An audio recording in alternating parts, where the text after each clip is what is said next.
नमस्कार साथियों, आज मैं ब्रिजमोहन और आप देख रहे हैं न्यूज़ एनसीआर। आज हमारे बीच में डॉक्टर बलराम आर्य, जो कि प्रोफेसर हैं, असिस्टेंट प्रोफेसर हैं गवर्नमेंट कॉलेज तिगांव में, और अभी लगभग नांगल चौधरी से लेकर और चंडीगढ़ तक की साइकिल यात्रा इन्होंने की थी, और उसका उद्देश्य था ओपीएस यानी ओल्ड पेंशन स्कीम जो है उसको दोबारा से बहाल करने के लिए ये यात्रा की गई थी। तो मैं डॉक्टर बलराम से ये पूछना चाहूँगा कि यात्रा में क्या क्या आपके साथियों ने कहाँ से जुड़ा हुआ और कैसा आपका मतलब वहाँ सहयोग आपको मिला। जी नमस्कार, धन्यवाद पहले सबसे पहले न्यूज़ एनसीआर का कि जिन्होंने ये मौका दिया। और हमारी जो यात्रा रही है ओल्ड पेंशन की बहाली को लेकर, पेंशन बहाली संघर्ष समिति जो लगातार 5 वर्ष से 6 वर्ष से हरियाणा के अंदर पेंशन बहाली को लेकर काम कर रही है, एक संकल्प लिया था कि 2 जून से और 23 जून तक लगभग 1380 किलोमीटर लगभग 35 साथियों ने साइकिल चला करके सरकार से गुहार लगाई है कि जल्द से जल्द कर्मचारियों को जो हक है, संवैधानिक हक है, उसको कर्मचारियों को दिया जाए। और पूरा एनपीएस की जगह जो न्यू पेंशन स्कीम कर्मचारियों के ऊपर थोपी गई है, जो कि एक बाजार आधारित स्कीम है, उसको हटा करके जो पुरानी व्यवस्था जो चली हुई है पेंशन की, वो कर्मचारियों को दी जाए। डॉक्टर साहब, सबसे पहले तो अभी एक जो मुद्दा है एनपीएस और ओपीएस में फर्क क्या है, ये एक बार दर्शकों को बताएं। देखो, है वो कर्मचारी को जो लास्ट सैलरी दी जाती है उसका आधा पेंशन के रूप में कर्मचारी को दिया जाता है, जो कि एक सहारा वृद्धावस्था में कर्मचारी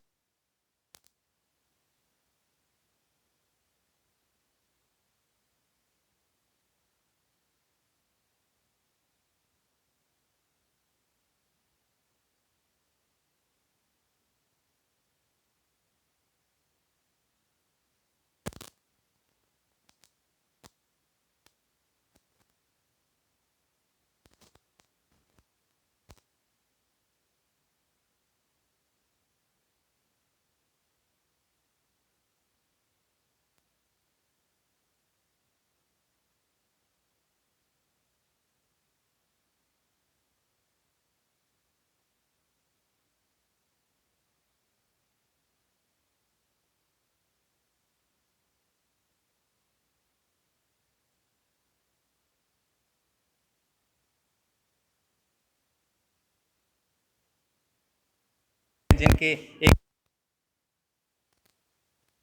किसी को 2300 रुपये, 2400 रुपये, ऐसे हज़ारों उदाहरण हमारे सामने हैं, तो उसको हम पेंशन नहीं कह सकते। जी, आप साथियों, सरकारी नौकरी करने वाले जितने भी लोग होते थे और बाद में जैसे ही वो सेवानिवृत्त होते थे, रिटायर्ड होते थे, तो सरकार की तरफ से एक अनुदान राशि जिसको पेंशन का रूप दिया गया था, उसको इसलिए दिया जाता था कि बाकी का जीवन यापन करने में उन्हें जीवन यापन का जो अनुदान, जो पेंशन था, उसमें भारी कटौती देखने को मिली है। तो को रोष के रूप में 1380 किलोमीटर की लगभग यात्रा उन्होंने की। तो डॉक्टर साहब, ये जानना चाहेंगे कि आप सरकार की तरफ से कोई आश्वासन या कोई ऐसी चीज़ आपको दी गई हो? देखो, इससे पहले भी बहुत सारे आंदोलन पेंशन बहाली संघर्ष समिति के राज्य प्रधान विजय पाल और उनकी तमाम टीम के माध्यम से हम फरवरी को एक बहुत बड़ा जनसैलाब सरकार को गुहार लगाने के लिए भी गया था। लगभग 70 से 80 हज़ार लोग वहाँ पर पहुँचे थे और आश्वासन के रूप में लाठियाँ मारी, आंसू गैस के गोले छोड़े, और जो तो अब की बार हमारी सरकार से कोई गुहार नहीं थी। अब की बार हम अपना ज्ञापन लेके राज्यपाल महोदय के पास गए थे, क्योंकि राज्यपाल की नियुक्ति संविधान की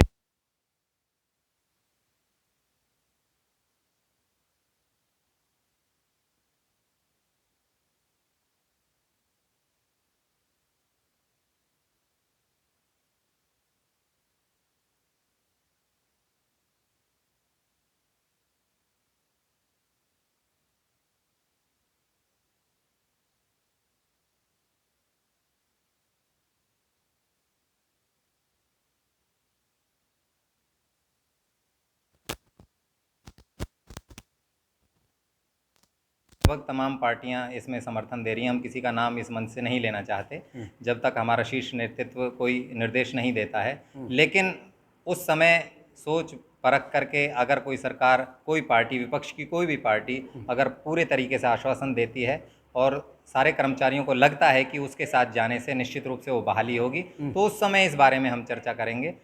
बाकी समर्थन तमाम विपक्षी पार्टियों का मिल रहा है।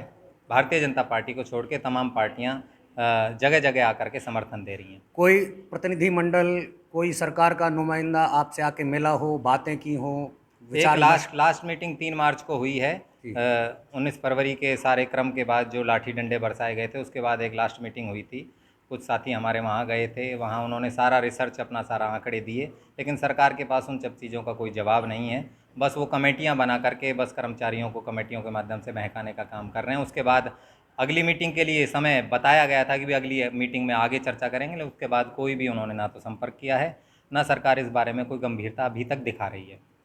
मैं न्यूज़ एनसीआर के चैनल के माध्यम से ये कहना चाहूँगा, देखिए पुरानी पेंशन बहाली के लिए जो मैं कहूँगा पूरे हरियाणा का आंदोलन था, लेकिन फरीदाबाद की ओर से जो कमाल संभाली डॉक्टर बलराम आर्य, मैं स्वागत करूँगा कि इन्होंने जो अपनी साइकिल यात्रा थी, फरीदाबाद का नाम पूरे हरियाणा में जो है गूंजने का काम किया, और जो इन्होंने गाना बनाया था वो आज हर कर्मचारी की मुँह की जुबान पे है।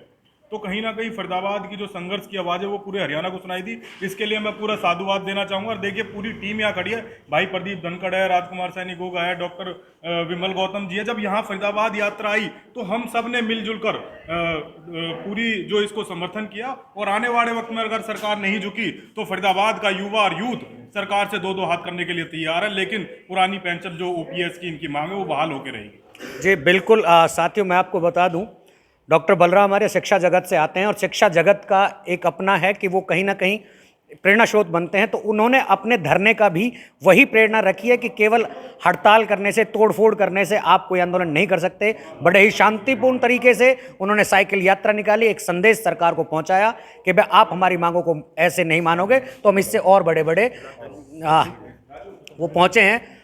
धन्यवाद डॉक्टर साहब, और आपके भविष्य के लिए शुभकामनाएं, और हमारी शुभकामनाएं हैं, हमारा दुआएं हैं कि आपकी ओपीएस जल्द बहाल हो। धन्यवाद।